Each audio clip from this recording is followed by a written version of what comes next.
Members of the fall graduating class of 2017, you overcame a lot of obstacles to reach this day. And I don't just mean all the papers and the projects or the final exams that you completed this week. This semester, you came through Hurricane Irma. You endured Richard Spencer. And many of us had a cold that seemed to last forever. Together, we even survived Pokemon Go and the dab. Irma was my first major hurricane, even though I graduated from Miami Killian Senior High School in South Florida. Thousands of students and employees went days without power, and they had damage to their homes, as did many of the friends and the families who are here today. But what left the biggest impression on me was how people helped each other before, during, and after the storm. They welcomed evacuees or refugees into their homes.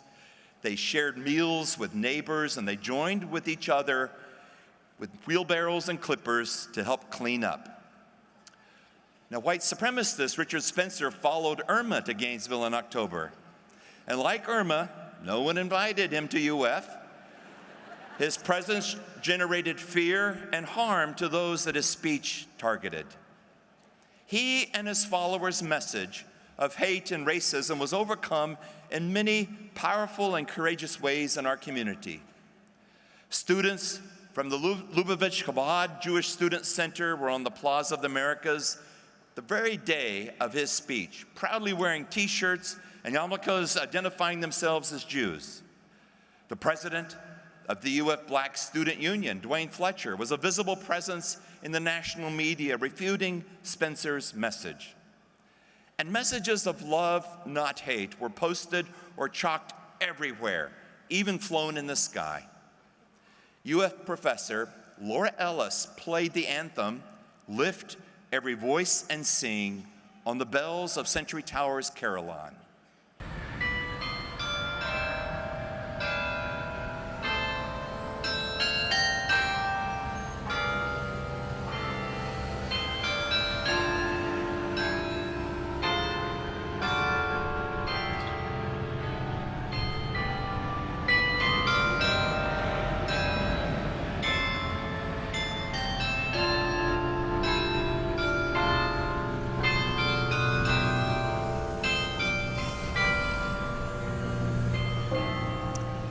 I've also been awed by yet a third major event that is still unfolding across our country. This is the #MeToo movement. It has been amazing to watch women bravely come forward to identify powerful men in the workplace who have sexually harassed or assaulted them. And because of the courage of the first MeToo women, others have had the courage to follow, inspiring still others worldwide. Thanks to these courageous voices, we are experiencing a sea change benefiting women and also men. Our society has declared that the sexual harassment that was tolerated in the past will no longer be accepted in the workplace.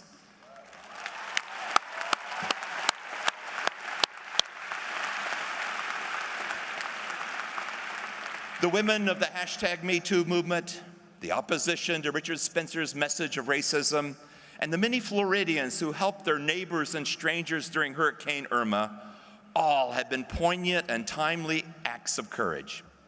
Graduates, my call to action for you is that you live a life of daily courage. There will be occasions, like the events of this fall, when you will be called on to very visibly make courageous decisions or take a courageous action. However, most courage is unseen or unremarked. For example, it takes powerful courage to face financial or medical hardships. It takes courage to move forward when you're rejected numerous times as you seek a job. And it takes real courage to love someone who is unlovable. I would like to send you out into the world with faith in your own courage, since you will surely need it in your lives ahead. To learn from the experiences of those who have crossed this very same stage before you, I sent an email out to our alumni, and I asked them to share stories of times in their lives after their studies here at UF when they were glad that they had courage. My email went out on Monday, November 20th at 2:32 p.m. under the subject, "Help with my commencement address, stories of Gator courage."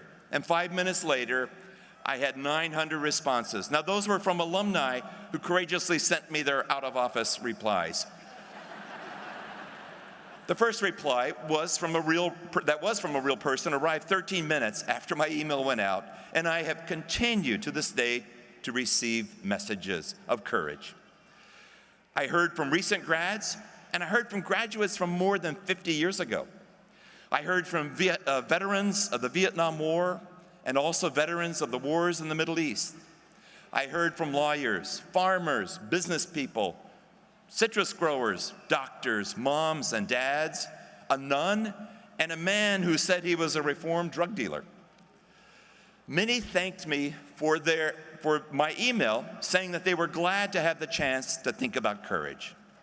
Now, since I don't have time to tell you all the incredible stories of courage that I received, we have posted many of those stories online on the President's website, president.ufl.edu. It was particularly difficult to pick the stories to share today, but I've landed on 4 of them. The first is from a very recent graduate about her experience working in New York City. The second is about bravery and its surprising benefits. And the third concerns the courage of love, and the fourth is about the courage to do the right thing. Haley Borima graduated in advertising just 2 years ago. Many of her fellow students were women, and she anticipated the same in her professional landscape. But when she landed in the advertising industry in New York City, she said, quote, she quickly discovered the title of Mad Men was very appropriate. As a sports fan, she wanted to work in the sports advertising industry. And today, she is an art director at Gray, New York, and the only woman on the creative team assigned to the firm's NFL and Gillette accounts. Haley is often one of the only women in meetings, pitches, and brainstorm sessions filled with men. She wrote, quote, not only does it take courage to stand up in front of groups of men to pitch new advertising campaigns, but as a woman, I have to stand extra tall and confident to be heard, speaking on football and shaving. Graduates, in the coming days, many of you will also feel outnumbered and self-conscious as you move to a new city or become the newest employee at a company. And when that happens, I want you to think of Haley gathering up her courage and refusing to be intimidated and pitching her ideas about football and shaving to rooms filled with men. Jack Huddock, a 1969 graduate, wrote that when he was a young lawyer, he was part of the defense team for a man in jail on a charge of murder. Their client was a large and imposing man whose mental state was in question. As Jack headed to the jail to meet with the man for the very first time, he decided that he had to win his trust. And so when the guards brought the client into the interview room in shackles and in chains, Jack told the guards to take off the chains and the shackles. He wrote, quote, in that moment, I was as brave as I have ever been. The request surprised both the client and the guards protested. But after a spirited discussion, the guards unshackled and unchained the accused murderer, and they left. It was okay. In fact, Jack and his client had a long conversation that day. And looking back, Jack says that his bravery built a bridge. Here's a photo of Jack today. He wrote me, quote, there couldn't have been a more effective communication between us if either of us had been afraid or suspicious. And I believe courage, he said, overcame those barriers. Graduates, It may happen next month or it may be in 10 years, but you're going to be called on to be brave. I know this not only from Jack, but also from the war veterans who wrote me and from many others, such as the one alumna who barely got out of revolutionary Iran alive with her children. And to a person, being brave helps them and those around them. When you hear that call to be brave, I want you to think of Jack and those veterans and the other Gators who have answered that call to bravery. Jocelyn Algren wrote that she and her husband Jeremy have 2 children, an 8-year-old and a 19-year-old adopted son. The 19-year-old moved to his own home last summer, and they had no plans to adopt again. But in January of this year, they learned of 2 siblings, ages 9 and 14, who were in an emergency situation and needed a home quickly. The urgency raised huge red flags for Jocelyn. She and Jeremy knew nothing about Lauren and Nelson, and how would bringing their 2 children, those 2 children, into her home affect her 8-year-old Sterling? Their house only had 3 bedrooms, and that meant the siblings would have to room together, which was not ideal for their ages. There was also the impact on the family budget. The Algrens were full of angst, but in Jocelyn's words, they, quote, felt compelled to move forward. And just 1 week after they learned of Lauren and Nelson, the 2 moved in. Jeremy quit his job so that he could be a full-time stay-at-home parent, which was the financial sacrifice. And the adoption was finalized this July 31st. Lauren and Nelson are now so comfortable at home that they're telling stories about family events that happened way before they ever moved in. As Jocelyn wrote to me, quote, "Courage has truly brought my family tremendous love and joy." I received many stories of acts of courage within families. One alumnus wrote about how he had fought a long battle to adopt a child of a different race. Several alumni wrote about having courage to care for parents or siblings with terminal illnesses, and then having the courage to be with them as they died.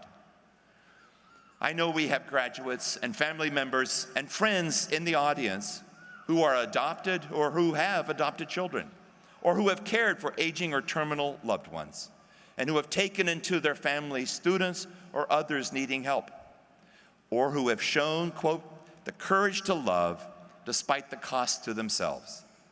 I wish that courage for all of us, the courage to give, the courage to care, to love, the courage to be there when someone needs you and you're not sure if you have the money, the time, or the capacity. My last story is from Lance Frankham, class of 1964. Lance wrote me that early in his career, he was a low-level manager who had a fantastic staff of men and women. And because of his staff, he got a great promotion, but it required moving to another state. He was allowed to choose a few of his people to accompany him, and his choices included a woman who was among the very best on his team. Now remember, this was in the 1960s. And when his managers learned about his plans, he was summoned to the main office, and he was told the company did not move women. Lance didn't want to hurt his reputation with the company or his big promotion or his career in the engineering and construction, but he also wanted to do what was right for his employee. He told his bosses, quote, "This is one female we're going to move." Due to Lance's courageous insistence, the company agreed, and the woman moved and went on to a long and successful career. But the very best part was what happened next. Because of Lance and his employee, other women in the company followed in her footsteps. Lance said that the company eventually, quote, made drastic changes, and they went on to embrace the concept of equal opportunities for all employees. Just like Jack Hudak wrote, courage breaks down barriers. Just like the Algrens experience, courage can bring love. And just like we've seen with the women of the MeToo movement, having courage helps others have courage. We think that courage helps ourselves. No, it's really about others. In fact, it's about all of us. Now, you've heard stories about the courage to not be intimidated when you are in a new place or you're really sorely outnumbered, the courage to be brave the courage to love, and the courage to do the right thing. These are just 4 of the many types of courage that I heard about from UF alumni.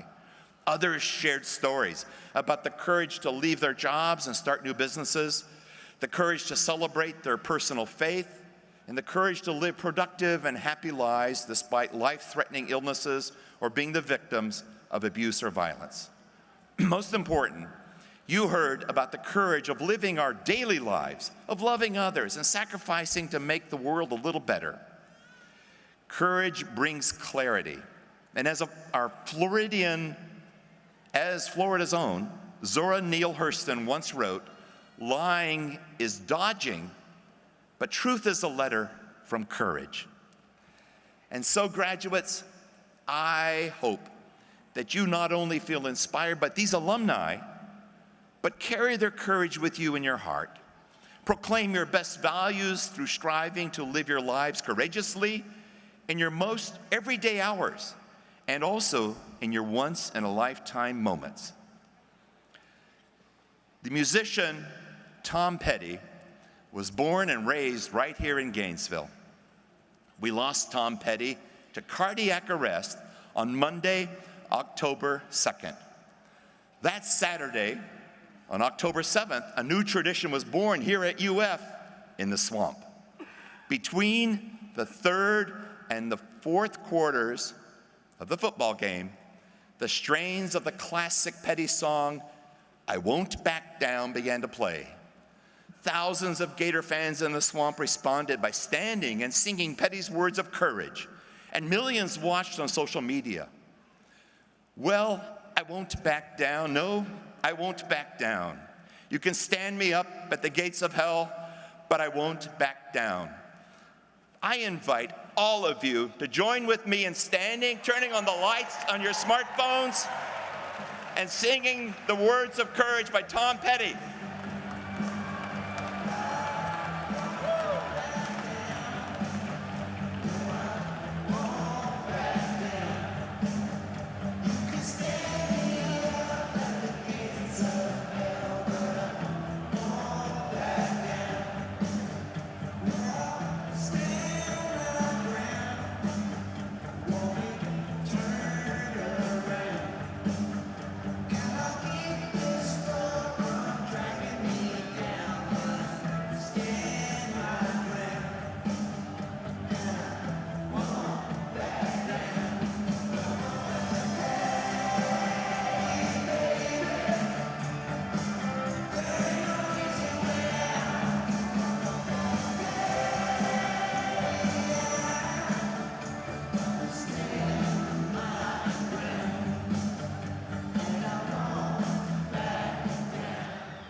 Graduates, congratulations. It's great to be a Florida Gator. It's great to be a courageous Florida Gator.